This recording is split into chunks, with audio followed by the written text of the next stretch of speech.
പ്രൈസറോ കർത്താവിൻ്റെ അതിപരിശുദ്ധമായ നാം വാഴ്ത്തപ്പെടട്ടെ. ഈ നല്ല സമയത്ത് ഓർത്ത് ദൈവത്തെ സ്തുതിക്കുകയും വാഴ്ത്തുകയും ചെയ്യുന്നു. വിവിധ സ്ഥലങ്ങളിൽ രാജ്യങ്ങളുമായിരുന്ന ദൈവവചനം കേൾക്കുന്ന എല്ലാ പ്രിയപ്പെട്ടവർക്കും കർത്താവായ യേശുക്രിസ്തുവിൻ്റെ വലിയ നാമത്തിൻ്റെ സ്നേഹവന്ദനം. അല്പസമയത്തെ ദൈവവചന ചിന്തയ്ക്കായി ഒരു ദൈവവചന ഭാഗം വായിക്കുന്നു. എഫേസ്യർ ലേഖനം 3-ാം അധ്യായം അതിൻ്റെ 1, 2, 3 വാക്യങ്ങൾ. അത് നിമിത്തം പൗലോസ് എന്ന ഞാൻ ജാതികളായി നിങ്ങൾക്ക് വേണ്ടി ക്രിസ്തുയേശുവിന്റെ ബദ്ധനായിരിക്കുന്നത് നിങ്ങൾക്കായി എനിക്ക് ലഭിച്ച ദൈവകൃപയുടെ വ്യവസ്ഥയെക്കുറിച്ച് ഞാൻ മീതെ ചുരുക്കത്തിൽ എഴുതിയിരിക്കുന്നത് പോലെ വെളിപ്പാടിനാൽ എനിക്ക് ഒരു മർമ്മം അറിവായി വന്നു എന്ന് നിങ്ങൾ കേട്ടിട്ടുണ്ടല്ലോ. പ്രൈസലോ, വളരെ അനുഗ്രഹിക്കപ്പെട്ട നല്ല തിരുവെഴുത്താണ്. സഭ ഒരു മർമ്മമാണ്, അല്ലെങ്കിൽ സഭ അല്ലെങ്കിൽ വിശ്വാസികളാണ്. വിശ്വാസികളിലാണ് ഈ മർമ്മം വെളിപ്പെടേണ്ടത്. 4 ചുമരുകൾക്കകത്തല്ല ഈ മർമ്മം വെളിപ്പെടുന്നത്. പിന്നെയോ ദൈവം വിളിച്ചു വേർതിരിച്ച ദൈവത്തിന്റെ സഭയാകുന്ന മണവാട്ടിയായിരിക്കുന്ന എന്നിലും നിങ്ങളിലും വേണം വേദപുസ്തകത്തിൽ പൗലോസിനെ ദൈവം വെളിപ്പെടുത്തി കൊടുത്ത ദൈവസഭയുടെ മർമ്മങ്ങളെല്ലാം നമ്മുടെ ഉള്ളിലാണ് വെളിപ്പെടേണ്ടത്. പ്രൈസലോ, ഞാൻ ഈ ദൈവവചനം പറയുമ്പോൾ പ്രാരംഭത്തിൽ നിങ്ങളോട് പറയട്ടെ, നിങ്ങൾ കേട്ടിട്ട് കമന്റിൽ ഇടണം. ഇന്നത്തെ കാലഘട്ടത്തിൽ ദൈവസഭയുടെ ഉള്ളിൽ നിൽക്കുന്ന നേതാക്കന്മാരിൽ, വിശ്വാസികളിൽ, ക്രൈസ്തവ സഭയ്ക്കകത്ത് നിൽക്കുന്നവരുടെ ഉള്ളിൽ വെളിപ്പെടുന്ന മർമ്മം ദൈവത്തിൻ്റെതാണോ സാത്താൻ്റെതാണോ എന്ന് നിങ്ങൾ കമന്റ് എഴുതണം കേട്ടോ. നമുക്ക് ചിന്തിക്കാൻ വേണ്ടിയിട്ടാണ്. കാരണം ഇന്ന് ദൈവം തന്റെ സഭയുടെ സ്വർഗീയ മഹത്വത്തിന്റെ മർമ്മങ്ങളെ വെളിപ്പെടുത്തുവാൻ വേണ്ടി നമ്മളെ തിരഞ്ഞെടുത്ത് നമ്മളിലൂടെ ആ ദൈവസഭയുടെ മർമ്മം നമ്മൾ മറ്റുള്ളവർക്ക് വെളിപ്പെടുത്തി അവരെയും കൂടെ ക്രിസ്തുവിന് വേണ്ടി നേടേണ്ടതിന് പകരം ഇന്നത്തെ കാലഘട്ടത്തിൽ ദൈവസഭയുടെ മർമ്മം വെളിപ്പെടുത്തുവാൻ ദൈവം വിളിച്ച് വേർതിരിച്ച ദൈവത്തിന്റെ മണവാട്ടി സഭയെന്ന് പറയുന്ന ദൈവദാസിദാസന്മാരിൽ ക്രൈസ്തവ സമൂഹത്തിൽ വ്യാപരിക്കുന്നത് ദൈവം കൊടുത്ത ദൈവസഭയുടെ മർമ്മമല്ല, സാത്താൻ അവരുടെ ഉള്ളിൽ പ്രവർത്തിക്കുന്ന മർമ്മമാണ്. അതുകൊണ്ട് അടിപിടി, കേസ്, വഴക്ക്, കോടതി, വെല്ലുവിളി, രാഷ്ട്രീയം, ഗുണ്ടായിസം ഒക്കെ ഉണ്ടാകുന്നത് അവരുടെ ഉള്ളിൽ ദൈവസഭയുടെ മർമ്മം നഷ്ടപ്പെട്ടു പോയി, അത് മൺമറഞ്ഞു പോയി. ഇപ്പോൾ സാത്താൻ അവരുടെ ഉള്ളിൽ ഓരോ മർമ്മങ്ങൾ കൊടുത്തത് അത് ഈ ലോകത്തിൻ്റെതായി മാറി. അപ്പൊ ഇവരെല്ലാം ഈ കാലഘട്ടത്തിൽ പ്രവർത്തിക്കുന്നത് സാത്താൻ ശക്തികൾ. നിങ്ങൾ ശരിയാണോ ഇല്ലെന്ന് പറയണം കേട്ടോ. ഞാൻ നിങ്ങളോട് പറയണ്ടേ, എന്ത് കമന്റ് ഇട്ടാലും എനിക്ക് ഇഷ്ടമാണെന്ന് ഞാൻ പറഞ്ഞിട്ടുണ്ട്. അല്ലേ സ്തോത്രം. നമ്മൾ ചിന്തിക്കേണ്ടിയിരിക്കുന്ന ഈ കാലഘട്ടത്തിൽ എന്താണെന്ന് സംഭവിക്കുന്നതെന്ന് ഇവിടെ ദൈവവചനം പറയുമ്പോൾ മനസ്സിലാക്കാൻ കഴിയുന്നത്, വെളിപ്പാടിനാൽ എനിക്കൊരു മർമ്മം അറിവായി വന്നു എന്ന് നിങ്ങൾ കേട്ടിട്ടുണ്ടല്ലോ. പൗലോസിനെ കേട്ടോ, ഇന്നത്തെ സഭയ്ക്കല്ല, പൗലോസിനെ. അപ്പൊ ക്രിസ്തു വിശ്വാസത്തിൽ അല്ലെങ്കിൽ നിങ്ങളുടെ ഹൃദയത്തിൽ വസിച്ചാലാണ് എഫേസ്യർ ലേഖനം 3:17 എഴുതിയിരിക്കുന്നത്. ഇങ്ങനെ എഴുതിയിരിക്കുന്നു, വിശ്വാസത്താൽ ക്രിസ്തു നിങ്ങളുടെ ഹൃദയങ്ങളിൽ വസിക്കേണ്ടതിന് വരം നൽകണമെന്നും നിങ്ങൾ സ്നേഹത്തിൽ വേരൂന്നി അടിസ്ഥാനപ്പെട്ടവരായി അതിന്റെ വീതിയും നീളവും ഉയരവും ആഴവും എന്ത് സകല വിശുദ്ധന്മാരോടും കൂടെ ഗ്രഹിപ്പാനും പരിജ്ഞാനത്തെ കവിയുന്ന ക്രിസ്തുവിന്റെ സ്നേഹത്തിൽ അറിവാനും പ്രാപ്തരാകുകയും ദൈവത്തിന്റെ എല്ലാ നിറവിനോളം നിറഞ്ഞു വരികയും വേണം എന്നും പൗലോസ് പ്രാർത്ഥിക്കുക. ഹല്ലേലൂയ. പക്ഷെ ഈ പ്രാർത്ഥന കൊണ്ട് പൗലോസിന്റെ കാലഘട്ടത്തിൽ ദൈവസഭ അനുഗ്രഹിക്കപ്പെട്ടു. 1-ാം നൂറ്റാണ്ടിലൊക്കെ അനുഗ്രഹിക്കപ്പെട്ടു. എനിക്കൊന്ന് ആദിമ നൂറ്റാണ്ടിലെ പോലെ ചിലപ്പം പെന്തക്കോസിന്റെ ഈ കാലഘട്ടത്തിലെ ആരംഭനാൾ ഒരു 100 വർഷം മുമ്പൊക്കെ സംഭവിച്ചു കാണും. പക്ഷെ ഇന്ന് അതൊന്നുമില്ല. വിശ്വാസത്തിൽ ക്രിസ്തു ആരുടെ ഹൃദയങ്ങളിൽ വസിക്കുന്നില്ല എന്നുള്ളതാണ്. ക്രിസ്തു വസിക്കുന്നവൻ വളരെ സൗമ്യനായിരിക്കും, ശാന്തനായിരിക്കും. ഹൃദയത്തിൽ ക്രിസ്തു ഉള്ളവൻ വളരെ സൗമ്യനും ശാന്തനുമായിരിക്കും. അതുകൊണ്ടാണ് വിശ്വാസത്തിൽ ക്രിസ്തു നമ്മുടെ ഹൃദയത്തിൽ വസിക്കണമെന്ന് പറയുന്നത്. ക്രിസ്തു നമ്മുടെ ഹൃദയത്തിൽ വസിക്കുന്നെങ്കിൽ മാത്രമേ ദൈവസഭയുടെ രഹസ്യങ്ങളെ നമുക്കറിയാൻ കഴിയുള്ളൂ. ദൈവസഭയുടെ രഹസ്യങ്ങളെ, ദൈവരാജ്യത്തിന്റെ രഹസ്യങ്ങൾ അഥവാ മർമ്മങ്ങളെ അറിയണമെങ്കിൽ ക്രിസ്തു നമ്മുടെ ഉള്ളിൽ വസിക്കണം. അതുകൊണ്ട് ഇന്നത്തെ കാലഘട്ടത്തിൽ ദൈവസഭയുടെ ദൈവരാജ്യത്തിന്റെ മർമ്മങ്ങൾ നമുക്ക് വെളിപ്പെടാതിരിക്കുവാൻ പിശാച് മനുഷ്യന്റെ ഹൃദയത്തിൽ പ്രവർത്തിച്ചിട്ട് അവരുടെ ഉള്ളിൽ രാഷ്ട്രീയ ഉണ്ടായസവും ദിവ്യാഗ്രഹവും പണാർത്ഥിയും അധികാരവും കൊണ്ടെന്ന് വെച്ചു. ദൈവസഭയുടെ മർമ്മം ഇനി ദൈവയുടെ ആരിൽ വെളിപ്പെടുത്തും എന്നുള്ളതാണ്. പ്രൈസലോ. അപ്പൊ ഇവിടെ അപ്പോസ്തലൻ പൗലോസ് പറയുന്നത്, ദൈവരഹസ്യങ്ങളെ അറിയുവാൻ നിങ്ങൾക്ക് കഴിയണമെങ്കിൽ ക്രിസ്തു നിങ്ങളുടെ ഉള്ളിൽ വസിക്കണം. പൗലോസ് ദൈവമർമ്മങ്ങളുടെ ഗൃഹവിചാരകൻ എന്നും വിളിക്കപ്പെട്ടുവെന്ന് സ്തോത്രം കൊരിന്ത്യലേഖനം വായിച്ച് നമുക്ക് കാണാൻ കഴിയും. ഹല്ലേലൂയ, സ്തോത്രം. അത് നമുക്ക് ദൈവത്തിന്റെ വചനത്തിൽ വായിക്കാൻ 1 കൊരിന്ത്യലേഖനം 4:1 വായിച്ചാൽ കാണാൻ കഴിയും. ഹല്ലേലൂയ, സ്തോത്രം. അപ്പം ദൈവവചനത്തിന്റെ ഹല്ലേലൂയ, സ്തോത്രം, മർമ്മങ്ങളെ അറിയിക്കുവാൻ പൗലോസിനെ ദൈവം വേർതിരിച്ചതുപോലെയാണ് ഈ കാലഘട്ടത്തിൽ ദൈവം നമ്മേക്ക് വേർതിരിച്ച് ദൈവസഭയുടെ മർമ്മങ്ങളെ നമുക്ക് വെളിപ്പെടുത്തി തന്നിട്ട് പാപത്തിൽ വീണ് കിടക്കുന്ന, ശാപത്തിൽ വീണ് കിടക്കുന്ന, അന്ധതയിൽ അജ്ഞതയിൽ വീണ് കിടക്കുന്ന ജനത്തെ ഈ മർമ്മം വെളിപ്പെടുത്തി അവനെ ക്രിസ്തുവിലേക്ക് നേടുവാൻ, ഹല്ലേലൂയ, ദൈവത്തിന്റെ ആത്മാവ് നമ്മളെ ഓരോരുത്തരും തെരഞ്ഞെടുത്ത് കഴിഞ്ഞപ്പോൾ നമ്മളിപ്പം സഭയ്ക്കകത്ത് കസേരകളിയാ. ഒരാൾ പെന്തക്കോസ്തിലേക്ക് വന്നു കഴിഞ്ഞാൽ പിന്നെ എങ്ങനെ അധികാരത്തിന്റെ സിമയിൽ എത്തണം, എങ്ങനെ ഉന്നതാധികാര സ്ഥാനങ്ങൾ പ്രാപിച്ചു, എങ്ങനെ പിടിച്ചെടുക്കും, പക്ഷം ചേർക്കണം, കസേരയ്ക്ക് എങ്ങനെ കടിപിടി ഉണ്ടാക്കാൻ പറ്റും എന്നുള്ള ചിന്തയാ. ദൈവത്തിൽ നിന്ന് അകന്നു പോയവരാ പലരും. ലേറിയ ദൈവമില്ലാത്ത മൂടന്മാർ, ദൈവമില്ല എന്ന് മൂടൻ തന്റെ ഹൃദയത്തിൽ പറയുന്നു പറഞ്ഞാല് അനവധി മൂടന്മാർ ദൈവസഭയ്ക്കകത്തിൽ വന്നു കഴിഞ്ഞു. അവർക്ക് ഇന്നത്തെ കാലഘട്ടത്തിൽ അധികാരം മതി, സ്ഥാനമാനങ്ങൾ മതി. ലേറിയ അപ്പൊ ക്രിസ്തു നമ്മുടെ ഹൃദയത്തിൽ വസിക്കണം. അപ്പൊ പൗലോസിനെ പൗലോസിനെ ദൈവമർമ്മങ്ങളുടെ ഗ്രഹവിചാരകരെന്ന് യേശു വിളിച്ചു. ലേറിയ നിങ്ങൾക്കായി എനിക്ക് ലഭിച്ച ദൈവകൃപയുടെ വ്യവസ്ഥയെക്കുറിച്ച് മീതെ ചുരുക്കത്തിൽ എഴുതിയിരിക്കുന്നത് പോലെ വെളിപ്പാടിനാൽ എനിക്കൊരു മർമ്മം അറിയായി വന്നു എന്ന് നമ്മൾ കൊലോസ്യ ലേഖനം ഹല്ലേലൂയ, സ്തോത്രം, 3 കൊലോസ്യന്റെ എഫെസ്യ ലേഖനം 3:3 നമ്മൾ വായിച്ചല്ലോ. പ്രൈസലോ. അപ്പൊ ലേഖനങ്ങളെല്ലാം നോക്കിയാലും ദൈവസഭയുടെ മർമ്മങ്ങളാ യേശു വെളിപ്പെടുത്തുക പൗലോസിലൂടെ.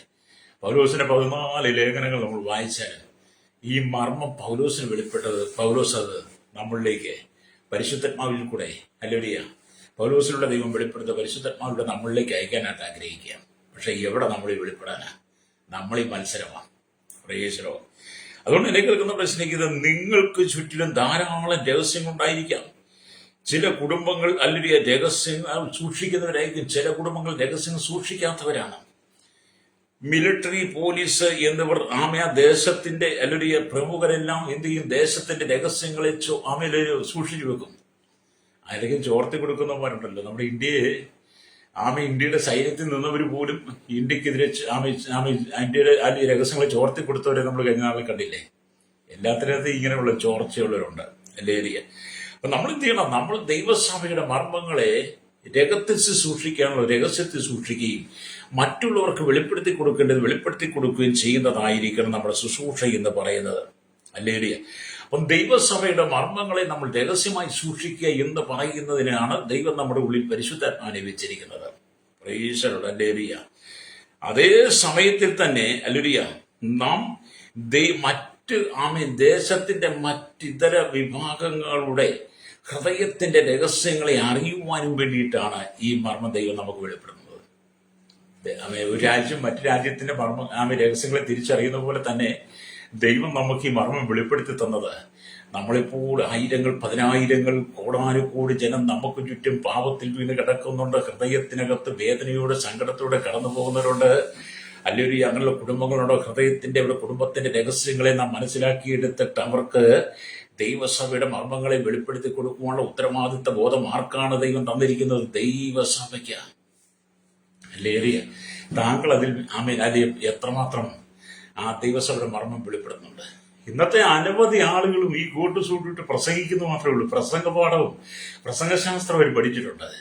ഇവിടെ പ്രസംഗിക്കുന്നുള്ള മാത്രമല്ല, അത് ഒരു ഈച്ച പോലും അനങ്ങത്തില്ല അവർ പ്രസംഗിച്ചത്. കാരണം ഈ തമ്മിലടിയും കലവും ഒക്കെ ഉണ്ടാക്കി, വഴക്കും പ്രശ്നം ഉണ്ടാക്കി, അസഭ്യ വാക്കുകളും വിളിച്ചു പറഞ്ഞ് നിയമത്തെ അനുസരിക്കാതെ വെല്ലുവിളിച്ച് നടക്കുന്ന, അല്ലെങ്കിൽ വേഷഭൂഷാദികളെ വേഷം കെട്ടി നടക്കുന്നവരിലൊന്നും ദൈവം പ്രവർത്തിക്കത്തില്ല കേട്ടോ. നമ്മൾ ശാന്തരായി മാറണം.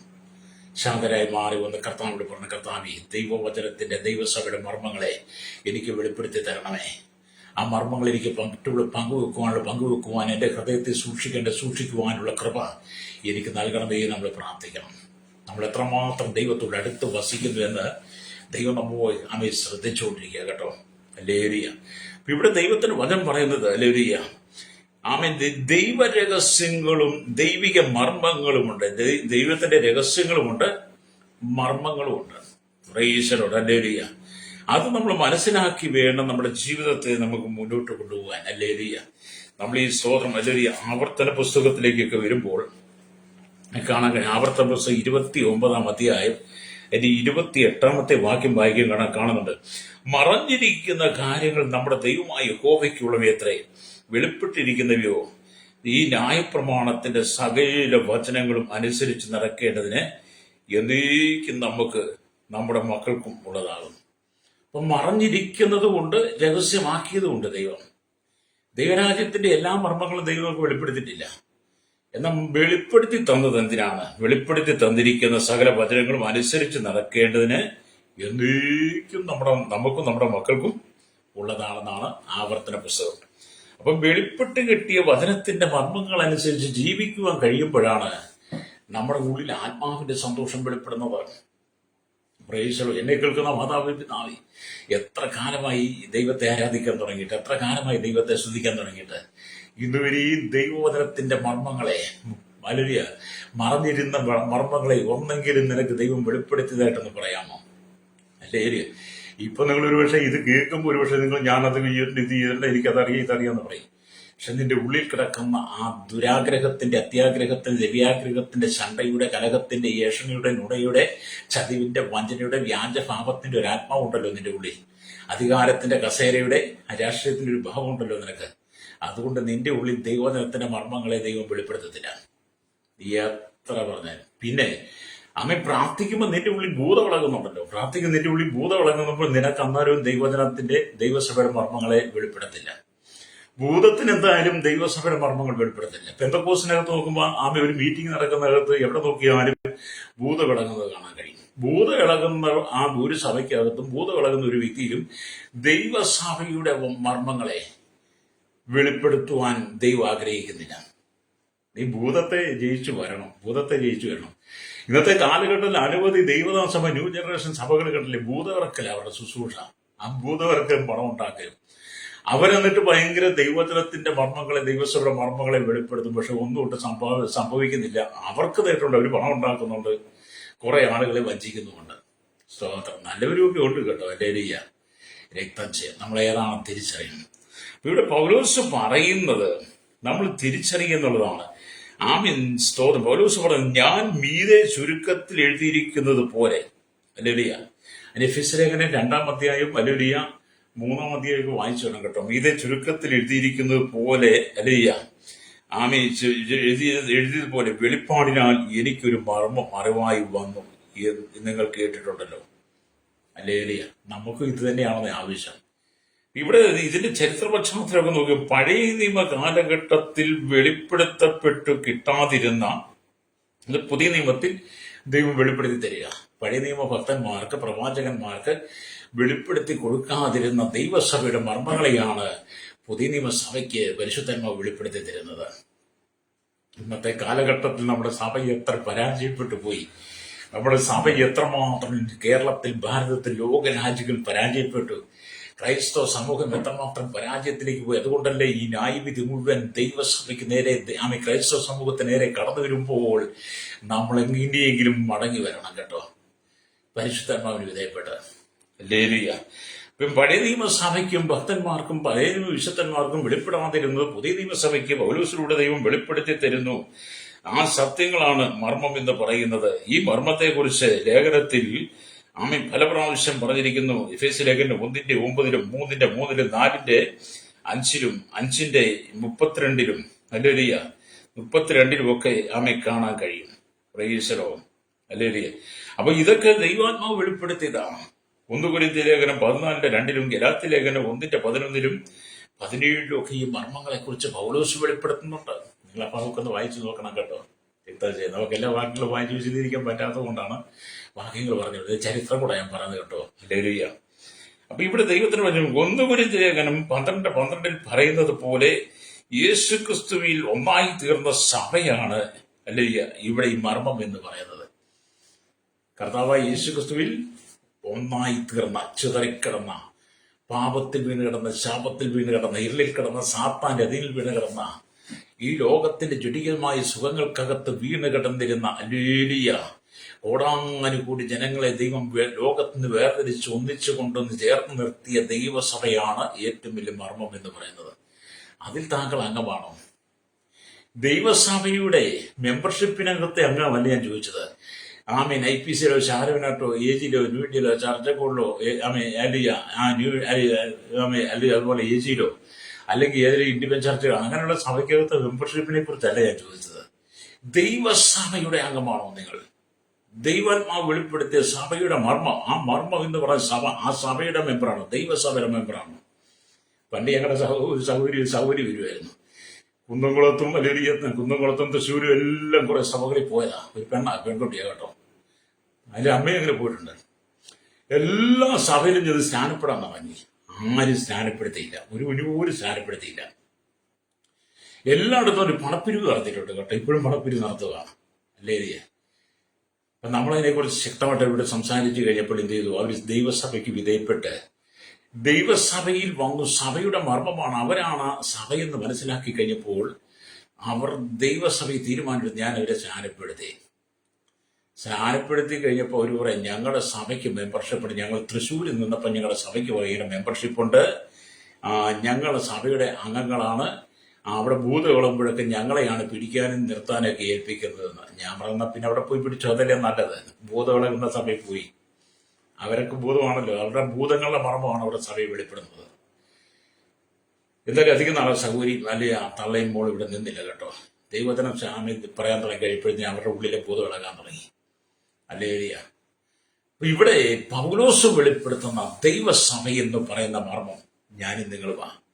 ആ ദൈവസഭ എന്ന് പറയുന്ന മർമ്മം നമ്മൾ ആയിരിക്കുന്നിടത്തോളം കാലം ദൈവിക രഹസ്യങ്ങളെ സൂക്ഷിക്കുന്നവരായിരിക്കണം. നമ്മൾ വെളിപ്പെടുത്തുന്നത് ചെയ്യണം. അതാണ് നമ്മൾ അല്ലെങ്കിൽ ആവർത്തന പുസ്തകം 29-28 വായിച്ചത്. എല്ലാം നമുക്ക് ദൈവം വെളിപ്പെടുത്തി തരുമെന്ന് നമ്മൾ ചിന്തിക്കരുത്. ചിലരുടെ ഭാവുമ്പോ നാമൊക്കെ കണ്ടു കഴിഞ്ഞാൽ എല്ലാം അവർക്ക് അറിയാവുന്നതാണ്. ഒന്നും അറിയത്തില്ലെന്നേ, എല്ലാം ഒന്നും ദൈവം വെളിപ്പെടുത്തത്തില്ല.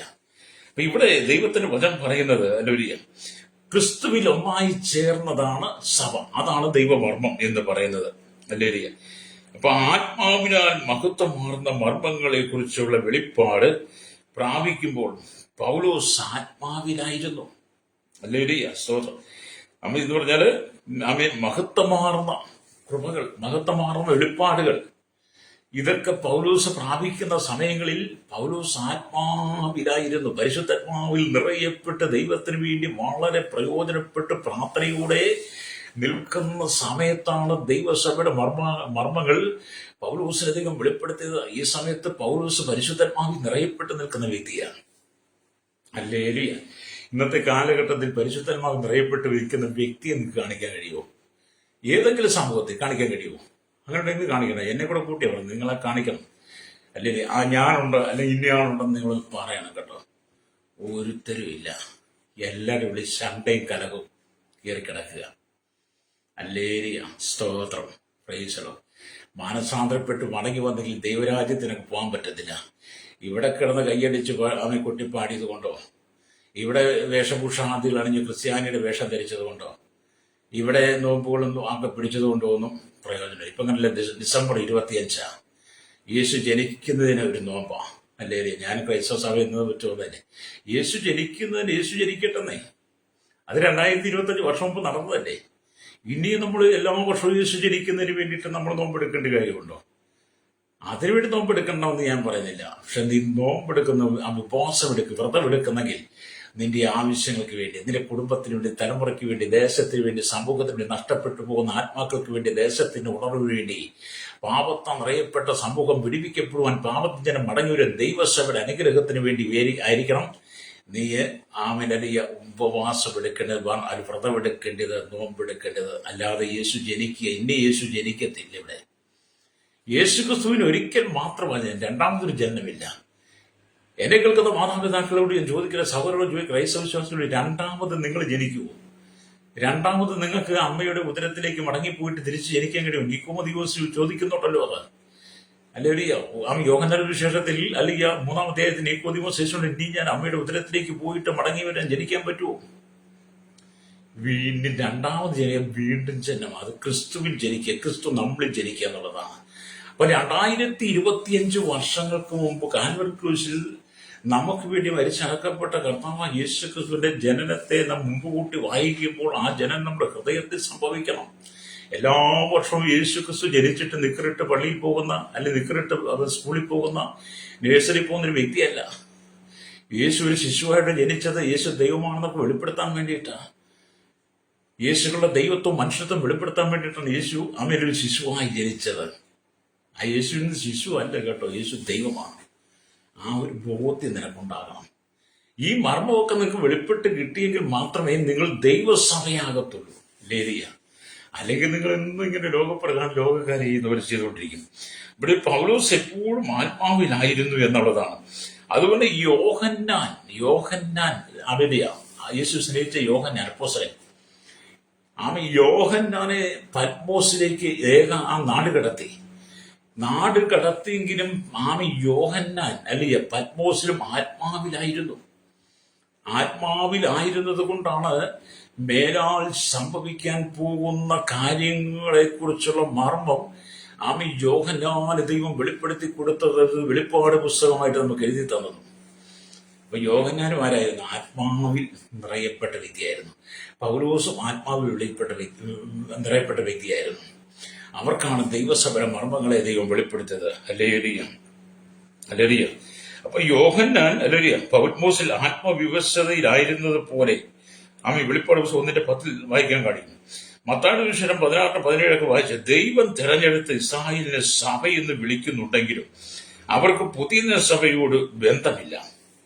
ദൈവം തിരഞ്ഞെടുത്ത് ഇസ്രായേലിനെ ദൈവസഭയോട് ചേർത്ത് വിളിക്കുന്നുണ്ടെങ്കിലും അവർക്ക് ദൈവസഭയായിട്ട് യാതൊരു ബന്ധവുമില്ല. ഹല്ലേലൂയ. അവർ ലോകത്തിലാണ്. ദൈവസഭയുടെ അംഗങ്ങളായി ദൈവം നമ്മെ തിരഞ്ഞെടുത്തെങ്കിലും സാത്താൻ നമ്മെ കൂട്ടിക്കൊണ്ടുപോയി ലോകത്തിൽ അവന്റെ സഭയുടെ ഭാഗമാക്കി വെച്ചെന്ന് അത് നമ്മൾ തിരിച്ചറിഞ്ഞ് മടങ്ങി വരണം. സാത്താനി സഭയിലേക്ക് പോകാനല്ല ദൈവം വിളിപ്പത്. സാത്താനി സഭ കേരളത്തിൽ പെരുകി. സാത്താന്റെ പ്രാർത്ഥന, സാത്താനി ഓൺലൈൻ പ്രയറുകൾ, മൊബൈൽ എല്ലാം നമ്മുടെ വിരൽത്തുമ്പിലുണ്ട്. അവന് സഭ സ്ഥാപിച്ചു. ദൈവസഭയെ അവൻ അടർത്തിയെടുത്ത്, ദൈവസഭയെ തട്ടിയെടുത്ത്, ദൈവസഭയ്ക്കത് പറിച്ചു മാറ്റി സാത്താനി സഭയ്ക്കകത്ത് നട്ടു. അനുഭൂതി സാത്താനി സഭകൾ കേരളത്തിൽ പെരുകിക്കൊണ്ടിരിക്കുകയാണ്. പ്രൈസ്. സാത്താനി സഭ പെരുകുവാൻ ഇത്രമാത്രം വേരുവാൻ കഴിയുന്ന നല്ല കൂറുള്ള മണ്ണാണ് കേരളം എന്ന് പറയുന്നത്. സ്തോത്രം. അത് ഏത് മണ്ണാണ്? ഇന്നത്തേക്കാൾ വീണ്ടെടുക്കപ്പെട്ട ദൈവമക്കൾ എന്ന് പറയുന്ന നിന്നെയാണ് പിശാചിന് വേണ്ടി ഉപയോഗിക്കുന്നത്. നീ മടങ്ങി പോവാ. പൗലോസിന് ദൈവം ആത്മാവിൽ വെളിപ്പാട് കൊടുത്തതുപോലെ, യോഹന്നാന് ആത്മാവിൽ വെളിപ്പാട് കൊടുത്തതുപോലെ നമ്മൾ ദൈവാത്മാവിലാണ് ആ വെളിപ്പാട് പ്രാപിച്ച് കർത്താവിന്റെ വരവിന് വേണ്ടി നമ്മൾ ഒരുങ്ങണം. രക്തം ചെയ്യും. അല്ലാതെ ഇവിടെ കിടന്ന് കസേര കളിക്കാനല്ല സഹോദരൻ വിളിച്ചത്. സ്തോത്രം. ഇവിടെ ദൈവത്തിന് വചനം അത് പറയുകയാണ്. അപ്പൊ ഇവിടെ ദൈവവചനം പറയുന്നത്, ദൈവം തെരഞ്ഞെടുത്ത് ഇസ്രായേലിനെ സഭ എന്ന് വിളിക്കുന്നുണ്ടെങ്കിലും അവർക്ക് പുതിയ നിയമസഭയിലാണ് യാതൊരു ബന്ധവുമില്ലായിരുന്നെന്ന് അപ്പോസ്തലപ്രവൃത്തി 19:32-41 വാക്യങ്ങൾ വായിച്ചാൽ കാണാൻ കഴിയും. ഈ വാക്യങ്ങളിൽ അക്രമി സംഘത്തെയും അസംബ്ലി അല്ലെങ്കിൽ സഭ എന്ന് പറഞ്ഞുണ്ട്. ദൈവസഭയുടെ അംഗമല്ലാത്ത അക്രമി സംഘം എന്നാണ് വിളിക്കുന്നത്. ദൈവസഭയുടെ ഭാഗമാണെന്ന് പറയുന്നെങ്കിലും പുതിയ സഭയുടെ മെമ്പർ അല്ലാത്ത പുതിയ സഭയിൽ ദൈവവചനത്തിന് മർമ്മം വെളിപ്പെടുത്താൻ കഴിയാതെ ആത്മാവിൽ ജീവിക്കാത്തവരെ പറയുന്നത് അക്രമികളുടെ സംഘം, അക്രമികളുടെ അസംബ്ലി. അസംബ്ലി എന്ന് പറഞ്ഞ സഭയാണല്ലോ. നിയമസഭ അസംബ്ലി നമ്മൾ കേട്ടിട്ടില്ലേ? ഇന്ന് നമ്മുടെ സഭകളെല്ലാം അക്രമികളുടെ കൂട്ടമായി മാറി, അക്രമികളുടെ സംഘമായി മാറി. ദൈവാത്മാവിന് പ്രവർത്തിക്കാൻ കഴിയുന്നില്ല. പണം ഉണ്ടാക്കണം, അടിച്ചുപൊളിച്ച് ജീവിക്കണം. ചിക്കൻ ബിരിയാണി, നെയ്റോസ്റ്റൊക്കെ അടിക്കണം, പിന്നെ അൽഫാം ഓയിലും, പിന്നെ ചിക്കൻ തണ്ടൂരി എന്നൊക്കെ പറയുന്നതൊക്കെ ഉണ്ടല്ലോ കടകളിൽ. എനിക്കിതൊന്നും അറിയത്തില്ല കേട്ടോ. ഇന്നത്തെ ജീവിതം അങ്ങനെ അടിച്ചുപൊളിച്ച് ജീവിക്കുക. ദൈവസഭയുടെ മർമ്മം വെളിപ്പെടാൻ ദൈവം തിരഞ്ഞെടുത്തവർ ഇന്ന് ലോകത്തിലേക്ക് ഇറങ്ങിപ്പോയി. ഇവിടെ ദൈവവചനം വായിക്കാൻ നമുക്ക് കാണാൻ കഴിയും. എന്നാൽ കർത്താവിന്റെ സഭയിൽ രക്ഷിക്കപ്പെട്ട പുറം ജാതികളായാലും യഹൂദനായിരുന്നാലും ഒരുപോലെ സ്തോത്രം. ഈ എഫെസ്യ ലേഖനം 3-6 വാക്യം പറയുന്ന പോലെ, അതോ ജാതികൾ സുവിശേഷത്താൽ ക്രിസ്തുയേശുവിൽ കൂട്ടവകാശികളും ഏക ശരീരസ്ഥരും വാഗ്ദത്തത്തിന് പങ്കാളികളും ആകണം എന്നുള്ളത് തന്നെ. അപ്പം ജാതികളിൽ തിരഞ്ഞെടുക്കപ്പെട്ടവരെന്ത് ചെയ്യണം? ഹല്ലേലൂയ. ആമേൻ, സ്തോത്രം. എല്ലാവരും ഇസ്രായേലിനെ ദൈവം വിളിക്കുമ്പോൾ അവർക്ക് വാഗ്ദാനം ചെയ്തത് പ്രധാനമായും ഭൗതികമായ അനുഗ്രഹങ്ങളെ കുറിച്ചാണ്. ഹല്ലേലൂയ, സ്തോത്രം. ഒന്നുകൂടെ നിങ്ങൾ ആ വാക്യം വായിച്ചു നോക്കിയിട്ട്, അതോ ജാതികൾ സുവിശേഷത്താൽ ക്രിസ്തുയേശുവിൽ കൂട്ടവകാശികളും ഏക ശരീരസ്ഥരും വാഗ്ദത്തത്തിൽ പങ്കാളികളും ആകണം എന്നുള്ളത് തന്നെ അത് ദൈവസഭയുടെ മർമ്മമാണ്. ഹല്ലേലൂയ. അപ്പം ജാതികളിൽ നിന്ന് ഹല്ലേലൂയ സുവിശേഷത്താൽ ക്രിസ്തുയേശുവിൽ കൂട്ടവകാശികളും ഹല്ലേലൂയ ഏക ശരീരത്തിന് വാഗ്ദത്തത്തിൽ പങ്കാളികളുമായി കഴിയുമ്പോൾ പിന്നെ സഭയ്ക്കകത്ത് ജാതിയില്ല. സഭയ്ക്കകത്ത് ജാതിയില്ല. നമ്മളെല്ലാം ക്രിസ്തുയേശുവിൽ ഏക ശരീരമായി മാറുകയാണ്. പിന്നെ അവിടെ ജാതി പറയാൻ പാടില്ല. ജാതിക്ക് അവിടെ പിന്നെ പ്രശസ്തിയില്ല. പക്ഷെ ഇന്നത്തെ കാലഘട്ടത്തിൽ ജാതി വ്യവസ്ഥയല്ലേ സഭകളിൽ. എല്ലാ മേഖല നോക്കിയാലും എന്ത് സമൂഹത്തിൽ നോക്കിയാലും ഇപ്പൊ ഹൈന്ദവ, ഇസ്ലാമിക, ക്രിസ്തീയ, പെന്തക്കോസ് ഇങ്ങനെ നോക്കിയാൽ ജാതികൾക്കല്ലേ പ്രാധാന്യം കൊടുക്കുക. ജാതി വ്യവസ്ഥയല്ലേ ഏറ്റവും മുമ്പിൽ നിൽക്കുന്നത്. അതേന്നെ, സ്തോത്രം, സ്തോത്രം. മാനസാന്തരപ്പെടണം. നമ്മളൊക്കെ ഈ നിത്യതയിലേക്ക് പോകാനായിട്ട് നിൽക്കുന്നവരാണെങ്കിൽ മാനസാന്തരപ്പെടുവാണെങ്കിൽ നിങ്ങൾ വചനം കേൾക്കുന്നേ. അല്ലാതെ നിങ്ങൾ എന്നും നിങ്ങൾ ഭൂതം പ്രാപിച്ച വിശ്വാസിയായിട്ട് എത്ര കാലം പോകും? ചിലർക്ക് എന്നും ഭൂതം പ്രാപിച്ച വിശ്വാസിയായിട്ടിരിക്കണമെന്ന് ആഗ്രഹം. ഭൂതം പ്രാപിച്ച വിശ്വാസിയായിട്ട് എല്ലാ ദേവദാസന്മാരെ വിളിച്ച് മീറ്റിംഗ് നടത്തണം. അവർക്ക് ഭൂതവിളക്കി തുള്ളണം. ഇന്നലെ ഞാൻ പറഞ്ഞു. ഇപ്പം നമ്മൾ ചിലരെ പ്രാർത്ഥനയ്ക്ക് വിളിച്ചപ്പോൾ അവർ ചോദിക്കുന്നത്, പാസ്റ്റർ പ്രവാചകനുണ്ടോ? പ്രവാചകനില്ല. ഭൂതശാന്തിയൊക്കെയുള്ള ഒരു പ്രവാചകൻ. കാരണം ഇവിടെ ഇങ്ങനെ ഭൂതമായിട്ട് നടക്കുക, ഇവനിങ്ങനെ ഭൂതമായിട്ട് നടക്കുക. അതിൽ ഏറ്റവും കൂടുതൽ ഭൂതവിളകിപ്പോയി തുള്ളുന്ന ഇന്നത്തെ കാലത്തിലെ ദൈവസഭയിലെ പെണ്ണുങ്ങളാണ്. ഏറ്റവും കൂടുതൽ ഭൂതവിളകി തുള്ളുന്നത്. അവർക്ക് ചുമ്മാ ദൈവദാസന്മാർ സോദരം പറഞ്ഞാൽ മതി, പെട്ടെന്ന് ഭൂതവിളകും. അപ്പം ദൈവസഭയുടെ മർമ്മം അവർക്കറിയില്ല, അവർ ഭൂതങ്ങളുടെ മർമ്മം അവർക്കറിയത്തില്ല. അതുകൊണ്ടല്ല അവർ തുള്ളുന്നത്. പിന്നെ ചില സഹോദരന്മാർ ഇതുപോലെ തുള്ളും കേട്ടോ. ദൈവസഭയുടെ മർമ്മം വെളിപ്പെടാത്തതുകൊണ്ട്, ആത്മാവിലല്ലാത്തതുകൊണ്ട് അവന്റെ ഉള്ളിൽ ബോധം വരികയും അവനിങ്ങനെ തുള്ളൽക്കാരനാണ്. അവനെ തുള്ളൽക്കാരെന്ന് വേണേൽ വിളിക്കാം. തുള്ളൽക്കാരെന്നൊക്കെ വേണേൽ വിളിക്കാം. ചോദം ഞാനതൊക്കെ പറഞ്ഞു നിങ്ങൾക്ക് അങ്ങോട്ട് ഉൾക്കൊള്ളാൻ പറ്റത്തില്ലെങ്കിലും എന്നെ സംബന്ധിച്ച് ഒരു പ്രശ്നമില്ല കേട്ടോ. ഹല്ലേലൂയ. ഞാൻ വീണ്ടെടുപ്പ് പ്രാപിച്ച അനുഭവത്തിൽ ജീവിക്കാൻ ആഗ്രഹിക്കുന്ന ആളും ദൈവസഭയുടെ മർമ്മങ്ങൾ കർത്താവ് എനിക്ക് വെളിപ്പെടുത്തി തരുമ്പോൾ അതുപോലെ സൂക്ഷിക്കുവാനും വെളിപ്പെടാനും ഞാൻ പ്രാർത്ഥിച്ചുകൊണ്ടിരിക്കുന്ന വ്യക്തിയാണ്. പൂർണ്ണനല്ല എങ്കിലും ഞാൻ എൻ്റെ ആഗ്രഹിക്കുന്ന വ്യക്തിയാണ്. അവിടെ ഭൂതത്തിന് എൻ്റെ ഉള്ളിൽ ഞാൻ ഇടം കൊടുക്കത്തില്ല. സ്ഥാനമാനങ്ങൾക്കും അധികാരങ്ങൾക്കും കസേരയ്ക്കും ജാതി വ്യവസ്ഥയ്ക്ക് ഞാൻ എൻ്റെ ഹൃദയത്തിൽ സ്ഥാനം കൊടുക്കത്തില്ല.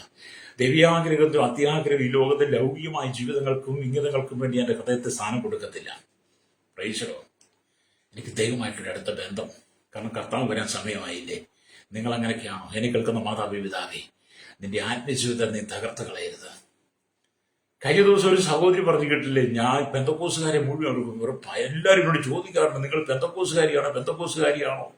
അത് ചോദിക്കുമ്പോൾ അവർക്ക് ലജ്ജയായി മാറുന്നു. അത് ചോദിക്കാൻ കാരണം ഞാൻ കാതിലും കഴുത്തിലും ഒന്നും ഇട്ടിട്ടില്ലാത്തതുകൊണ്ട് എന്നോടെല്ലാം ചോദിക്കുന്നത്. എനിക്കൊരു മാലയിടണമെന്ന് ആഗ്രഹമുണ്ട്, നിങ്ങളാരും മേടിച്ചു തന്ന അതിട്ടാക്ക എന്നൊക്കെ പറയുന്ന 2 തോണി കാലി വെക്കുന്ന ഭൂതം കയറിയിരിക്കുന്ന, ഭൂതം നടത്തുന്ന ചില അജ്ഞരായിരിക്കുന്ന ചില ആളുകളെയൊക്കെ രംഗത്ത് വരാൻ തുടങ്ങി. ചില ഭൂതമൊക്കെ രംഗത്ത് വരാൻ തുടങ്ങി. സോഷ്യൽ മീഡിയ കൂടെ പുറത്ത് വരാൻ തുടങ്ങി. പേര് നിങ്ങൾക്കറിയാമല്ലോ. ഭൂതമുള്ളതൊക്കെ ഇപ്പം വെളിയിലേക്ക് വരാൻ, സോഷ്യൽ മീഡിയ വളർന്നു കഴിഞ്ഞപ്പോഴും ഭൂതമൊക്കെ പുറത്തേക്ക് വരാൻ തുടങ്ങി. ദൈവസഭയ്ക്കകത്തുള്ള ചില ഭൂതമൊക്കെ. അപ്പൊ ഞാനൊരു കമന്റ് കേട്ടിട്ടുണ്ടായിരുന്നു, നാട്ടുകാർ മുമ്പ് യാചിക്കൽ സ്വർണ്ണം മേടിച്ചിട്ടുണ്ടെങ്കിൽ നാട്ടുകാർ മുമ്പ് കഴിഞ്ഞിട്ട് തങ്ങളുടെ കാര്യമില്ല, സ്വന്തമായിട്ട് കാശുണ്ടെ മേടിച്ചിട്ടല്ല, പിന്നെ മിണ്ടാതിരുന്നാൽ പോരെ. പ്രൈസോ എന്ന് പറഞ്ഞ ദൈവസഭയുടെ മർമ്മം വെളിപ്പെടാത്ത വിധത്തിൽ പിശാച് ജനത്തെ തകർത്തുകൊണ്ടിരിക്കുകയാണ്. ഈ ലോകത്തിന്റെ ഭൗതിക സുഖങ്ങൾ, ഈ ലോകത്തിന്റെ ഇംഗിതങ്ങൾക്ക് വിധേയപ്പെടുത്തി ദൈവസഭയെ നശിപ്പിക്കുന്ന അനവധി ചെറുകുറുക്കന്മാർ, അനവധി സാത്താന്യ ശക്തികൾ ദൈവസഭയ്ക്കകത്ത് നുഴഞ്ഞു കയറി, ദൈവമക്കളുള്ളിൽ നുഴഞ്ഞു കയറി പൗലോസും യോഹന്നാനും ആത്മാവിലായതുപോലെയുള്ള ആത്മാവിന്റെ അനുഭവത്തിലേക്ക് വരുവാൻ കഴിയാതെ സാത്താൻ അവന്റെ തന്ത്രങ്ങളിലൂടെ ദൈവസഭയെ കുടുക്കിക്കൊണ്ടിരിക്കുന്നു. നമ്മളെ തിരിച്ചറിഞ്ഞ് മടങ്ങി വരണം കേട്ടോ. ശുദ്ധീകരണം പ്രാപിക്കണം. ശുദ്ധീകരണം. ഹല്ലേലൂയ. ഏത് സഭയിൽ നോക്കി അവർ ഭയങ്കര പ്രാർത്ഥനക്കാര്. എല്ലാ വിഭാഗവും നോക്കി. ഇത് പെന്തക്കോസ്തിന്റെ മാത്രമല്ല, ക്രൈസ്തവ സമൂഹത്തിൽ ഹൈന്ദവ, മുസ്ലിം എല്ലാവരും നിങ്ങൾ ചിന്തിക്കണം. എല്ലാവരും പ്രാർത്ഥനക്കാരാ. പക്ഷെ പ്രാർത്ഥന എന്ന് പറയുന്നത് എല്ലാം താൽക്കാലികമായും ജഡികമായ ആവശ്യങ്ങൾക്ക് വേണ്ടിയിട്ടാണ്. ആത്മാവിൽ പ്രാർത്ഥിക്കുന്നത്, ആത്മാവിൽ നഷ്ടപ്പെട്ടു പോകുന്ന ആത്മാക്കൾക്ക് വേണ്ടി പ്രാർത്ഥിക്കുന്ന പ്രാർത്ഥനകൾ അപൂർവങ്ങളിൽ അപൂർവം മാത്രമാണ്. ആത്മഭാരം നഷ്ടപ്പെട്ടു പോയി. ഹല്ലേലൂയ, സ്തോത്രം. ഇവിടെ ജാതിയാണ് വിഷയം, രാഷ്ട്രീയമാണ് വിഷയം. അതിനുവേണ്ടി കൊല്ലും കൊലയുമാണ് നടക്കുന്നത്. സ്തോത്രം. എന്നെ കേൾക്കുന്ന പ്രിയ സ്നേഹിതരെ, നാം ദൈവത്തിലേക്ക് മടങ്ങി വരണം. അപ്പം പുതിയ നിയമ സഭയെ അഥവാ പുതിയ നിയമ വിശ്വാസി കർത്താവ് വിളിച്ചത് ആത്മീയ അനുഗ്രഹങ്ങൾക്ക് പങ്കാളിയാകാൻ വേണ്ടിയിട്ടാണ്. പുതിയ നിയമ സഭയെ, പുതിയ നിയമ വിശ്വാസികളെ ജാതികളിൽ ദൈവം നമ്മെ വേർപിരിച്ച് ഏക ശരീരത്തിന് അവകാശികളും പങ്കാളികളും വാക്തത്തിന് കൂട്ടവകാശികളും ഒക്കെ ആക്കി മാറ്റിയത് ആത്മീയ അനുഗ്രഹങ്ങളെ ദൈവം നമുക്ക് നൽകാനാണ്. ആ ദൈവവചനത്തിന്റെ മർമ്മങ്ങൾ നമ്മൾ വെളിപ്പെടുത്താൻ വേണ്ടിയിട്ടാണ് അല്ലേലൂയ കർത്താവ് വിളിച്ചത്. അതുകൊണ്ട് എന്നെ കേൾക്കുന്ന സ്നേഹിതരെ, അല്ലേലൂയ, ഇസ്രായേൽ ദൈവത്തിന്റെ തെരഞ്ഞെടുക്കപ്പെട്ട ജാതിയാണെങ്കിൽ പോലും ക്രിസ്തീയ സഭയുടെ അല്ലേലൂയ അനുഭവത്തിലേക്ക് വരുന്നില്ല. ക്രിസ്തീയ സഭ എന്ന് പറയുന്നത്, വീണ്ടെടുക്കപ്പെട്ട സഭ എന്ന് പറയുന്നത് ദൈവത്തിന്റെ മണവാട്ടിയാണ്. ദൈവത്തിന്റെ മണവാട്ടി എന്ന് പറയുമ്പോൾ മണവാളന്റെ ഇഷ്ടം മാത്രമേ ചെയ്യാവൂ. ഹല്ലേലൂയ. ദൈവസഭ മണവാട്ടിയാണ്. മണവാട്ടി മണവാളന്റെ ഇഷ്ടം മാത്രമേ ചെയ്യാവുള്ളൂ. മണവാട്ടി മണവാളൻ എന്ന് മാത്രമേ കേൾക്കാവുള്ളൂ. ഒരു ഭാര്യ ഭർത്താവിൽ നിന്ന് കേൾക്കുന്ന ഒരു ഭർത്താവ് കേൾക്കുന്നത് പോലെ നാം മണവാട്ടി സഭയാണ്. നാം ദൈവത്തിൽ നമ്മുടെ മണവാളനായിരിക്കുന്ന കർത്താവിൽ നിന്ന് മാത്രമേ കേൾക്കാവുള്ളൂ. പുറത്തൊന്നും നിങ്ങൾ കേൾക്കരുത്. ഇന്ന് അനേക ഭാര്യമാർ ഭർത്താവിന്റെ ഉപദേശം കേൾക്കും, മറ്റുള്ള ഉപദേശം കേൾക്കുന്നില്ലേ? അല്ലേരി എന്ന് പറഞ്ഞാൽ നിങ്ങൾ പുറമേയുള്ളതല്ല നിങ്ങൾ പ്രാപിക്കേണ്ടത്. നിങ്ങളുടെ അകത്ത് ദൈവത്തിന്റെ പരിശുദ്ധാത്മാവ് തരാൻ ആഗ്രഹിക്കുന്ന മർമ്മങ്ങൾ നിങ്ങൾ തിരിച്ചറിയണം. അങ്ങനെ നിങ്ങൾ യഥാർത്ഥത്തിൽ ദൈവസഭയുടെ മർമ്മമായി, ദൈവസഭയുടെ അല്ലെങ്കിൽ കല്ലുകളായി, തൂണുകളായി നിങ്ങൾ മാറിക്കഴിയുമ്പോൾ പരിശുദ്ധാത്മാവിനെ നിറയപ്പെട്ട വെളിപ്പാടുള്ളവനായി ദൈവജനത്തിന്റെ മർമ്മങ്ങൾ ദൈവം നിങ്ങൾക്ക് വെളിപ്പെടുത്താനാകും. നിന്റെ ജീവിതത്തിന്റെ എല്ലാ കഷ്ടങ്ങളും ദൈവം മാറ്റിത്തരും. എന്നും നിങ്ങളുടെ കുടുംബത്തെ കഷ്ടം കൂരുമേ കുരു എന്ന് പറഞ്ഞ പോലെ മഹാവ്യാധികൾ നിന്റെ കുടുംബത്തെ അലട്ടിക്കൊണ്ടിരിക്കുന്നതിന്റെ കാരണം ആദ്യം നിന്റെ ഉള്ളിലെ ന്യൂണയെ അങ്ങ് മാറ്റിക്കളയണം. ന്യൂണപ്രജനേഷനെ മാറ്റിക്കളയണം. ന്യൂണയേഷനെ നിന്റെ ഉള്ളിലുള്ളത്തോളം കാലം സഹോദരി നിന്റെ ഉള്ളിൽ ദൈവവചനത്തിന്റെ ദൈവസഭയുടെ മർമ്മം വെളിപ്പെടുത്തില്ല. നീ സഭയ്ക്കകത്ത് അധികാരത്തിന് വേണ്ടി, കസേരയ്ക്ക് വേണ്ടി കാമെ കളി നടത്തുന്നിടത്തോളം കാലം, പക്ഷം ജീവിതത്തോളം കാലം ദൈവസഭയുടെ മർമ്മം നിനക്ക് വെളിപ്പെടുത്തില്ല. വസ്ത്രം ധരിച്ച് നടക്കാം, പരിശുദ്ധമാനെ ധരിച്ച് നടക്കാൻ പറ്റത്തില്ല. ക്രിസ്തുവിനെ ധരിച്ച് നടക്കാൻ പറ്റില്ല. ക്രിസ്തുവിനെ ധരിച്ച് നടക്കണമെങ്കിൽ കീഴ്പ്പടിയിൽ ആവശ്യമാണ്. പ്രൈസോ. ഇവിടെ ദൈവത്തിന്റെ വചനം പറയുന്നത് രഹസ്യമല്ലെങ്കിൽ മർമ്മം എന്നാൽ വെളിപ്പെടേണ്ട, വെളിപ്പെടാത്ത മറഞ്ഞിരിക്കുന്ന കാര്യം എന്നാണ് അർത്ഥം. രഹസ്യം അല്ലെങ്കിൽ മർമ്മം എന്ന് പറയുന്നത് വെളിപ്പെടാത്ത മറഞ്ഞിരിക്കുന്ന കാര്യം എന്നാണ് അർത്ഥം. എല്ലാവർക്കും മറഞ്ഞിരിക്കുന്ന ഒരു കാര്യം രഹസ്യമല്ല. അല്ലെങ്കിൽ ഒരു ദൈവ ശുശ്രൂഷകൻ രഹസ്യത്തിനുള്ളിൽ മറഞ്ഞിരിക്കുന്ന മഹാരഹസ്യത്തെ കുറിച്ച് അറിയുവാൻ വേണ്ടി ആഗ്രഹമുള്ളവരായിരിക്കണം. എല്ലാ രഹസ്യങ്ങളും അല്ലേലൂയ, മറഞ്ഞിരിക്കുന്ന എല്ലാ കാര്യങ്ങളും രഹസ്യമല്ല. എന്നാൽ ഒരു ദൈവ ശുശ്രൂഷകൻ, ഒരു ദൈവവിശ്വാസി രഹസ്യത്തിൽ മറഞ്ഞിരിക്കുന്ന മഹാരഹസ്യത്തെ എന്താണെന്ന് ക്രിസ്തുവിലൂടെ തിരിച്ചറിയുവാൻ ആകാംക്ഷയുള്ളവളായിരിക്കണം. പ്രൈസലോട് ഹല്ലേലൂയ. അതുകൊണ്ട് അത് ക്രിസ്തു നിങ്ങളിൽ വസിക്കുന്നു എന്ന് നിങ്ങൾക്ക് ഉറപ്പാണ്. വിശ്വാസത്തെ ക്രിസ്തു നിങ്ങളിൽ വസിക്കുന്നുവെങ്കിൽ മാത്രമേ ഈ മർമ്മ ദൈവം വെളിപ്പെടുത്തത്തുള്ളൂ. ഹല്ലേലൂയ. അപ്പൊ ഇവിടെ ദൈവത്തിന്റെ വചനം പറയുന്നത്, നിങ്ങൾ ക്രിസ്തുവിലും അവൻ നിങ്ങൾക്കുള്ളിലും വസിക്കുന്നത് എങ്ങനെ? ഒരു ചോദ്യം നമ്മുടെ മുമ്പിൽ നിൽക്കുക. അതിന് നമ്മുടെ ഈ ലോകത്തിന്റെ പാപസുഖങ്ങളെ മുഴുവൻ വെടിയണം.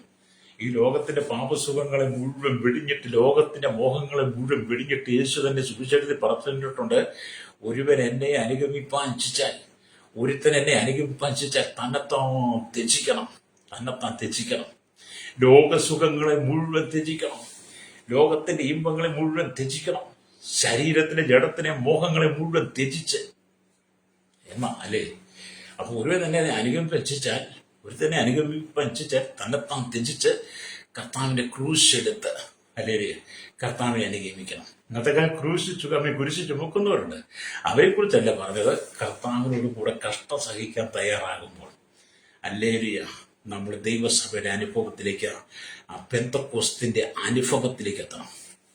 പെന്തക്കോസ്തിന്റെ അനുഭവത്തിലേക്ക് എത്തണം. പെന്തക്കോസ്ത് ഒരു മതമായിട്ട് കാണാതെ പെന്തക്കോസ്തിന്റെ അനുഭവം, ആത്മാവിൽ നിറയപ്പെട്ട അപ്പോസ്തലന്മാരുടെ എണ്ണത്തിലേക്ക് നീ കടന്നു വന്ന അപ്പോസ്തലന്മാരുടെ ആ അനുഭവത്തിലേക്ക് മടങ്ങി വന്ന് നിന്റെ ഉള്ളിലും പരിശുദ്ധാത്മാവിനാൽ ദൈവസഭയുടെ മർമ്മത്തെ വെളിപ്പെടുത്തി തരുവാൻ നീ ആകാംക്ഷയുള്ളവളായി മാറണം. രക്തം ചെയ്യും. പ്രൈസലോ. അപ്പം ദൈവവചനത്തിന്റെ ശക്തിയെ നിങ്ങൾ തിരിച്ചറിയണം. ഹല്ലേലൂയ. അപ്പൊ ഇവിടെ ദൈവത്തിന്റെ വചനം, ദൈവദാസന്മാർ, ദൈവമക്കൾ സാത്താനാൽ വശീകരിച്ച് വെള്ളം നിറച്ചൊരു കുപ്പിയെടുത്ത് വെച്ചതുപോലെ ആകരുത്. ഇന്ന് പലരും സാത്താനാൽ വശീകരിച്ച് വെള്ളം നിറച്ച കുപ്പി പോലെ പലരും ഇരിക്കുക. അതിനുള്ള വെള്ളം നിറച്ച് ഒരു കിണറ്റിനകത്തേക്ക് വീശിയെറിയുമ്പോൾ അപ്പോൾ അതിന്റെ സ്ഥിതി എന്താകും? അപ്പം വെള്ളം നിറച്ച കുപ്പിയിലെ വെള്ളം ഒരു സ്ഥലത്തേക്ക് വീശി എറിയുമ്പോൾ, അല്ലെങ്കിൽ കിണറ്റിലേക്ക് വീശി എറിയും, അല്ലെങ്കിൽ എങ്ങോട്ടും വീശി എറിയുമ്പോൾ ആ വെള്ളത്തിന്റെ സ്ഥിതി എന്താകും എന്ന് പറഞ്ഞ പലരും. ഹല്ലേലൂയ. സ്തോത്രം. കുപ്പിയിൽ വെള്ളമുണ്ട്. ആ കുപ്പി കിണറ്റിലുള്ള വെള്ളത്തിനകത്തേക്ക് നിങ്ങൾ എറിഞ്ഞാൽ, ഹല്ലേലൂയ, സ്തോത്രം, കുപ്പിയില് വെള്ളമുണ്ട്. ആ കുപ്പി നിങ്ങൾ വെള്ളത്തിലേക്ക് എറിഞ്ഞാൽ ആ കുപ്പി വെള്ളത്തിൽ പൊങ്ങിക്കിടക്കും. കുപ്പിയില് വെള്ളമുണ്ട് നിറച്ചത്. ആ കുപ്പി നിങ്ങൾ ഒരു കിണറ്റിലേക്കോ ഒരു കായലിലേക്കോ ഒരു കടലിലേക്കോ ഒക്കെ കൊണ്ട് നിറഞ്ഞു കിടക്കുന്ന തടാകത്തിലേക്ക് നിങ്ങൾ ഒരു കുപ്പി വെള്ളം നിറച്ച് അടച്ചിട്ട് കൊണ്ട് തരയണം. അതെന്ത് ചെയ്യും? ആ കുപ്പി പൊങ്ങിക്കിടക്കും. ഹല്ലേലൂയ, സ്തോത്രം. ഹല്ലേലൂയ, സ്തോത്രം. അപ്പൊ എന്ന് പറഞ്ഞ പോലെ ക്രിസ്തു നിങ്ങൾ ഈ ലോകത്തിൽ വസിക്കുമ്പോൾ, ഹല്ലേലൂയ, നിങ്ങൾ എന്ത് ചെയ്യണം? നിങ്ങൾ ലോകത്തിൽ വസിക്കുമ്പോൾ ക്രിസ്തു നിങ്ങളുടെ ഉള്ളിൽ വസിക്കുന്നു നിങ്ങൾക്ക് തിരിച്ചറിവുണ്ടാകണം. ഈ ചില കുപ്പികളിൽ വെള്ളം നിറച്ച് അത് വെള്ളം നിറച്ച് വെള്ളത്തിലേക്ക് ഇറങ്ങി അത് താണു പോവുകയും ചെയ്യും കേട്ടോ. ചിലത് താണു പോകും, ചില കുപ്പികൾ പോയി കിടക്കും. ഇത് പരീക്ഷിച്ച് നോക്കുന്നതല്ല. ഈ ചുരുളി കുപ്പികളൊക്കെ അങ്ങ് താണു പോകും. ഇന്നത്തെ കാലം ഈ പ്ലാസ്റ്റിക് ബോട്ടിലുകൾ ഒരുപാട്, അതിനകത്ത് വെള്ളം നിറച്ചാൽ അതങ്ങനെ പെട്ടെന്ന് താണു പോകത്തില്ല, അത് പൊങ്ങിക്കിടക്കും. ഹല്ലേലൂയ. അപ്പൊ നമ്മൾ എന്ത് ചെയ്യണം? നമ്മുടെ ഉള്ളിൽ, ഹല്ലേലൂയ, ക്രിസ്തു ഉണ്ടെങ്കിൽ ലോകത്തിന്റെ മാലിന്യങ്ങളിൽ നമ്മൾ വീണ് പോകത്തില്ല. നമ്മുടെ ഉള്ളിൽ ക്രിസ്തു ഉണ്ടെങ്കിൽ നമ്മൾ ലോക മാലിന്യങ്ങളിൽ വീണ് പോകത്തില്ല. കടലിന്മീതെ, കായലിന്മേൽ, പുഴയുടെ മേൽ, ആറിന്മേൽ, തടാകത്തിന്മേൽ, കണക്കെട്ടിനുള്ളിലൊക്കെ വഞ്ചിയും ബോട്ടും കപ്പലും ഒക്കെ വെള്ളത്തിന്മേൽ പൊങ്ങിക്കിടക്കുന്നത് പോലെ നമ്മൾ ഈ ലോകത്തിന്റെ പാപസുഖങ്ങളിൽ നിന്ന് എപ്പോഴും ഉയർന്നിരിക്കണം. അതിലേക്ക് വീഴരുത് കേട്ടോ. രക്തം ചെയ്യണം. പാപത്തിനെ വശീകരിക്കരുത്. അതുകൊണ്ടാണ് ദൈവത്തിന് വചനം പറയുന്നത്, പഴയ നിയമത്തിൽ യഹൂദ ഗോത്രത്തെ നമുക്ക് വേണ്ടി ദൈവം തിരഞ്ഞെടുത്തുവെന്ന് സങ്കീർത്തന പുസ്തകം 78:68 വായിച്ചാൽ കാണാൻ കഴിയും. ഹല്ലേലൂയ. അവിടെ ഇങ്ങനെ രേഖപ്പെടുത്തി ഞാൻ വായിച്ച് കേൾപ്പിക്കാം. ഹല്ലേലൂയ. അവിടെ ഇങ്ങനെ 78:68 വാക്യം ഇങ്ങനെ എഴുതിയിരിക്കുന്നത്, ഹല്ലേലൂയ, അവൻ യഹൂദ ഗോത്രത്തെയും താൻ പ്രിയപ്പെട്ട സിയോൻ പർവ്വതത്തെയും തിരഞ്ഞെടുത്തു എന്ന് അവിടെ കാണുന്നു. അത് ദൈവം നമ്മെ തിരഞ്ഞെടുത്തതാണ്. നമ്മെ തിരഞ്ഞെടുത്ത ആ തെരഞ്ഞെടുപ്പിന്റെ വിളിയുടെ അനുഭവത്തെ നമ്മൾ തിരിച്ചറിയണം. ആ തെരഞ്ഞെടുപ്പിന്റെ മാധുര്യം നമുക്ക് തിരിച്ചറിയണം. ഹല്ലേലൂയ. അപ്പം നാം യഹൂദരല്ല, അന്യജാതിക്കാർ. നാം ഇസ്രായേൽ ജനങ്ങളുടെ സ്ഥാനത്തിൽ അവരോട് അവകാശികളും ഒരു ശരീരത്തിന്റെ അവയവങ്ങളും വാഗ്ദത്തത്തിൽ എല്ലാത്തിനും അവകാശികളുമായിരിക്കുന്നു. ക്രിസ്തു നമ്മിലും നാം അവനിലും. ഈ സത്യമെന്ന് പറയുന്ന മർമ്മം നമ്മൾ ഉണ്ടായിരിക്കണം. നമ്മളെ യഹൂദന്മാരല്ല, നമ്മെ ജാതികൾ തെരഞ്ഞെടുത്തതാ. ജാതികൾ തെരഞ്ഞെടുത്ത് ഇസ്രായേലിന് ദൈവം കൊടുത്ത എല്ലാ വാഗ്ദത്തത്തിന്റെ അവകാശികളും പങ്കാളികളുമാണ് നമ്മൾ. അതുകൊണ്ട് ക്രിസ്തു നമ്മുടെ ഉള്ളിലും നമ്മൾ ക്രിസ്തുവിന്റെ ഉള്ളിലും വസിക്കണം. സ്തോത്രം. ഹല്ലേലൂയ. ഈ മർമ്മമൊക്കെയാ ദൈവസഭയെക്കുറിച്ച് പൗലോസ് വെളിപ്പെടുത്തുന്നത്. ഒരു പ്രസംഗമായിട്ട് മാത്രം നമ്മൾ കാണാതെ നമ്മൾ ആ ദൈവസഭയാണോ എന്നാണ് നമ്മൾ തിരിച്ചറിയേണ്ടത്. യേശുവിനെ എപ്പോൾ നിങ്ങൾ കൈക്കൊണ്ടോ അല്ലെങ്കിൽ ഹൃദയം കൊണ്ട് സ്വീകരിച്ചോ അപ്പോൾ മുതൽ നിങ്ങളുടെ ഉള്ളിൽ ക്രിസ്തു വരുന്നു. യേശുവിനെ നിങ്ങൾ എപ്പോൾ ഹൃദയം കൊണ്ട് വിശ്വസിച്ച് ഹൃദയത്തിൽ സ്വീകരിക്കുന്നു അപ്പോൾ യേശു നിങ്ങൾക്കുള്ളിൽ വരും. ഇസ്രായേലിനോട് ചേർക്കപ്പെടുന്നു. അതേ സമയത്തിൽ ക്രിസ്തുവിൽ ഇരിക്കുന്ന അത്രയും സ്വർഗീയ അനുഗ്രഹങ്ങളും നിങ്ങൾക്ക് അവകാശമായി വരും. നിങ്ങൾ ക്രിസ്തുവിനോട് ചേരുമ്പോൾ ക്രിസ്തു നിങ്ങളുടെ ഉള്ളിൽ വരുന്നു. അപ്പോൾ നമ്മൾ ഇസ്രായേൽ പോയതിനോട് ബന്ധമുള്ളവരായി മാറുന്നു, ദൈവസഭയുടെ ഭാഗമായി മാറുന്നു. അപ്പോൾ കർത്താവ് യേശു ക്രിസ്തുവിലുള്ള സകല അനുഗ്രഹങ്ങളും ദൈവം നമുക്ക് തരുവാൻ തുടങ്ങും. പ്രേക്ഷകർ, ആകയാൽ ക്രിസ്തു നിങ്ങളുടെ ഹൃദയത്തിൽ വസിക്കേണ്ടത് വളരെ ആവശ്യമായിരിക്കുന്നു. അപ്പോൾ മാത്രമേ ഉയരങ്ങളിലുള്ള സകല ആത്മീയ അനുഗ്രഹങ്ങൾ ലഭിക്കുള്ളൂ. അങ്ങനെ നിങ്ങൾ ദൈവസഭയിൽ നിൽക്കുമ്പോൾ ആകാശത്തിന്റെ കിളിവാതിൽ കർത്താവ് നിങ്ങൾക്ക് വേണ്ടി തുറക്കും. ഹല്ലേലൂയ.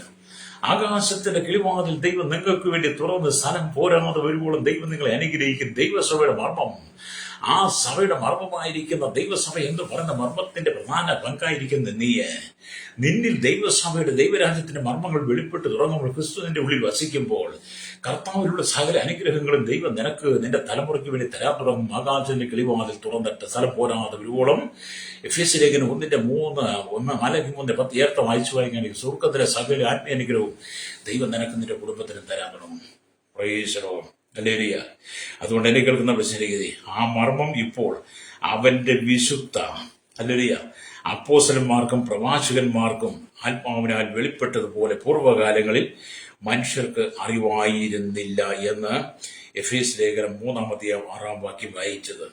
ഹല്ലേലൂയ. പഴയ നിയമ വിശുദ്ധന്മാർക്ക് വെളിപ്പെടാതിരുന്ന ഈ ദൈവതലത്തിന്റെ മർമ്മങ്ങളെ കർത്താവ് നമുക്ക് വെളിപ്പെടുത്തി കേട്ടോ. അതുകൊണ്ട് ഇന്ന് പകരം ഞാൻ നിങ്ങൾക്ക് വേണ്ടി പ്രാർത്ഥിക്കാൻ പോവുകയാണ്. നമ്മൾ പറഞ്ഞ വലിയ പ്രവചന ദൂതുകളോ വലിയ നിങ്ങളെ ഇളക്കുന്നത്, പെരുപ്പിക്കുന്നത്, പണം ഉണ്ടാക്കുന്നത്, അവിടുന്ന് വരുന്ന ഇവിടെ വരുന്ന അങ്ങോട്ട് കൊടുത്തൊന്നും അല്ല പറഞ്ഞത്. നിങ്ങൾ ശുദ്ധീകരിക്കപ്പെടാൻ വേണ്ടി നിങ്ങൾ ദൈവത്തിന്റെ മണമാട്ടിയ സഭയാണ്. ആ സഭയെന്ന് പറയുന്ന മർമ്മം നിന്നിൽ മറഞ്ഞു കിടന്ന ജാതികളിൽ നീ ആയിരുന്നപ്പോൾ, ജാതികളോടൊപ്പം കൂട്ടുകൂടി നടന്നപ്പോൾ, ജാതികളോടൊപ്പം കള്ളുകുടിച്ച് നടന്ന, ജാതികളോടൊപ്പം ദുർജീവിതം ദുശീല ജീവിതം നയിച്ചിരുന്നപ്പോൾ, ജാതികളോടൊപ്പം നീ പങ്കാളികളായി മാറുന്നപ്പോൾ, ലോകത്തിന്റെ ഇങ്ങനെ നിൽക്കാൻ ജീവിച്ചപ്പോൾ നിന്റെ ഉള്ളിൽ മറഞ്ഞു കിടന്ന ദൈവസഭ എന്ന് പറയുന്ന മർമ്മത്തെ ദൈവം നിനക്ക് വെളിപ്പെടുത്തിയെടുത്ത് നിന്നെ ദൈവസഭയുടെ മർമ്മമായി ദൈവസഭയാക്കി മാറ്റി നിന്നിലൂടെ ഇനി ദൈവസഭയുടെ മർമ്മത്തെ ദൈവം വെളിപ്പെടുത്താൻ ആഗ്രഹിക്കുക. അല്ലേ? മനസ്സിലായല്ലോ അല്ലേ? അവിടെ നീയാണ് ദൈവസഭയുടെ മർമ്മം. നിന്നെയാണ് ജാതിയിൽ ദൈവം തെരഞ്ഞെടുത്ത് വെളിപ്പെടുത്തിയത്. നമ്മൾ അനുഭവത്തിലേക്ക് വരണം. കണ്ണുകളുടെ ചാട്ട്. പരിശുദ്ധ ഞങ്ങളുടെ നല്ല ദൈവം യേശുവിന്റെ പിതാവേ, അനുഗ്രഹിക്കപ്പെട്ട നല്ല സമയത്തെയും വചനം കേട്ടുകൊണ്ടിരിക്കുന്ന സകല ജനത്തെയും ഞങ്ങൾ ഏൽപ്പിക്കുന്ന പൗലോസ് പറഞ്ഞതുപോലെ മീതെ ചുരുക്കത്തിൽ എഴുതിയിരിക്കുന്ന പോലെ വെളിപ്പാടിനാൽ എനിക്കൊരു മർമ്മം അറിവായി വന്നു എന്ന് നിങ്ങൾ കേട്ടിട്ടുണ്ടല്ലോ. ഈ കാലങ്ങൾ വീണ്ടെടുക്കപ്പെട്ട ദൈവസഭയാണ്. സഭയോടുള്ള ബന്ധത്തിലാണ് ഈ മർമ്മത്തെക്കുറിച്ച് പറയുന്നത്.